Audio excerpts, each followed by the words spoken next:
اعوذ باللہ من الشیطان الرجیم بسم اللہ الرحمن الرحیم وَإِلَىٰ مَدْيَنَ أَخَاهُمْ شُعَيْبًا، اور مدین کی طرف ہم نے بھیجا ان کے بھائی شعیب کو۔ میں بتا چکا ہوں یہ بنی قطورہ میں سے ہیں مدین، اور پھر ان سے جو ایک قوم بڑی بنی وہ آ کر خلیج عقبہ کے داہنی طرف جو ہے یہ علاقے کے اندر آباد ہو گئی، اور یہ انٹرسیکشن ہے، روڈز کا کراس روڈ ہے۔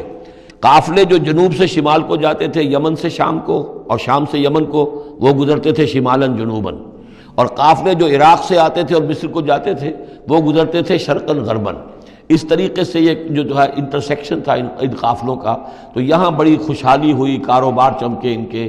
لیکن اس قوم کے اندر پھر وہ خرابیاں آئیں جو ہم پڑھ چکے ہیں سورہ اعراف میں، کم تولنا، کم ناپنا، رہزنی کرنا، جھوٹ بولنا، دھوکہ دینا، یعنی شرک کے علاوہ۔ وَإِلَىٰ مَدْيَنَ أَخَاهُمْ شُعَيْبًا، اور مدین کی طرف ہم نے بھیجا ان کے بھائی شعیب کو۔ قَالَ يَا قَوْمِ اعْبُدُوا اللَّهَ مَا لَكُم مِّنْ إِلَٰهٍ غَيْرُهُ، انہوں نے بھی یہی کہا کہ اے میری قوم کے لوگو، اللہ کی بندگی کرو، تمہارا کوئی الہ نہیں ہے اس کے سوا۔ وَلَا تَنْقُصُوا الْمِكْيَالَ وَالْمِيزَانَ، اور نہ کم رکھو پیمانوں کو اور نہ ہی میزان تول کو۔ إِنِّي أَرَاكُمْ بِخَيْرٍ، میں تمہیں دیکھ رہا ہوں کہ آسودہ حال ہو، اللہ نے تمہیں آسودہ حال کیا ہے۔ انی اخاف علیکم عذاب یوم محیط، لیکن اگر تم اپنی ان غلط بدعمالیوں سے باز نہ آئے تو مجھے اندیشہ ہے کہ تم پر ایک ایسے دن کا عذاب آ جائے گا جو تمہیں گھیر لے گا۔ وَيَا قَوْمِ أَوْفُوا الْمِكْيَالَ وَالْمِيزَانَ بِالْقِسْطِ، اور میری قوم کے لوگوں پیمانہ اور تول جو ہے عدل اور انصاف کے ساتھ پورا دیا کرو۔ وَلَا تَبْخَسُوا النَّاسَ أَشْيَاءَهُمْ، اور مت کم کیا کرو، گھٹایا کرو لوگوں کے لیے ان کے سامان۔ وَلَا تَعْثَوْا فِي الْأَرْضِ مُفْسِدِينَ، اور نہ ہی زمین میں فساد مچاتے پھرو۔ بقیت اللہ خیر لکم، جو بھی اللہ کی طرف سے بچت ہو جائے، صحیح تولو، صحیح ناپو، پھر جو بچ جائے تو گویا کہ وہ اللہ تعالیٰ کی طرف سے تمہیں ایک نفع ہے جو اللہ نے دیا ہے۔ تو جو بھی صحیح تجارت کرتے ہوئے بچت ہو جائے، نفع ہو جائے، وہ بقیت اللہ ہے۔ بقیت اللہ خیر لکم ان کنتم مؤمنین، اگر تم مومن ہو، اگر مانتے ہو میری بات کو، ماننے والے ہو تو وہ تمہارے لیے بہتر ہے۔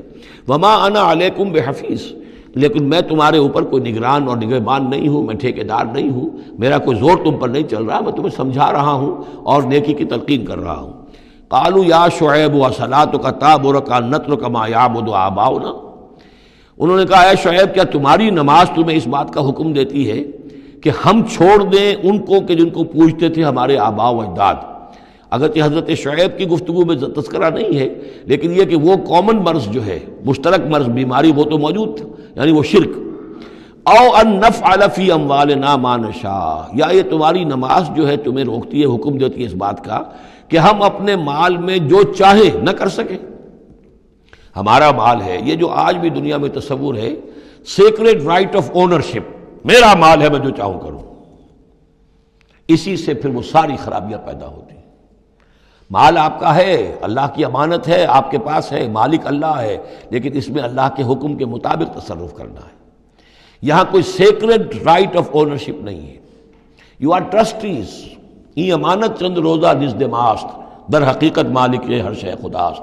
یہ تو چند دن کی ایک امانت ہے تمہارے پاس جو ہے، ورنہ حقیقت میں تو مالک حقیقی ہر شے کا اللہ ہے۔ تو جب انسان مالک اپنے آپ کو سمجھتا ہے فی اموالنا، تو پھر ما نشاء، جو ہم چاہیں گے کریں گے۔ اور نفعل فی اموالنا ما نشاء، تو تم ہمیں روکنا چاہتے ہو اس چیز سے۔ تمہاری نماز اور دینداری جو ہے، اس نے تمہیں یہی سکھایا ہے کہ ایک تو ہمارے معبودوں سے ہمیں برگشتہ کرو، اور دوسرے یہ کہ ہمیں یہ کہو، یہ کرو، یہ نہ کرو۔ ہمارے مال ہیں، ہم جیسے چاہیں گے اس کے اندر معاملہ کریں گے۔ انک لانت الحلیم الرشید، ہاں ایک ہی تم ہی تو رہ گئے ہو کہ جو بہت نیک ہو، باوقار ہو، باقی تم ہم پر تنقیدیں کر رہے ہو، ہمیں کہہ رہے ہو کہ ہم غلط کام کر رہے ہیں۔ قال یا قوم ارأیتم ان کنت علی بینۃ من ربی، انہوں نے وہی بات فرمائی میری قوم کے لوگوں، سوچو اگر میں پہلے سے بھی اپنے رب کی طرف سے بینہ پر تھا، میری فطرت صحیح تھی، میرا کردار صحیح تھا، میں تمہارے ہاں ایک نیک انسان کی حیثیت سے معروف تھا، جیسے حضور الصادق الامین کی حیثیت سے متعارف تھے۔ وَرَزَقَنِي مِنْهُ رِزْقًا حَسَنًا، اور اللہ تعالیٰ نے اور اپنے پاس سے مجھے اچھا رزق دیا ہے، وحی آئی ہے، نبوت مجھے مل گئی ہے۔ وَمَا أُرِيدُ ان اخالفکم الی ما انہاکم عنہ، اور میں یہ ہرگز نہیں چاہتا کہ جس چیز سے تمہیں میں روک رہا ہوں، تمہیں اس سے روک کر میں خود وہی کام کرنے لگوں۔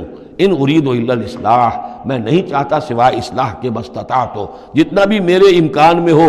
وما توفیقی الا باللہ، اور میری توفیق تو ہے تو اللہ ہی کی طرف سے ہے۔ جو بھی میرے اندر ہمت ہے، جو بھی استقامت ہے، اور جو بھی مجھ سے کام بن رہا ہے وہ اللہ کی طرف سے ہے۔ علیہ توکلت،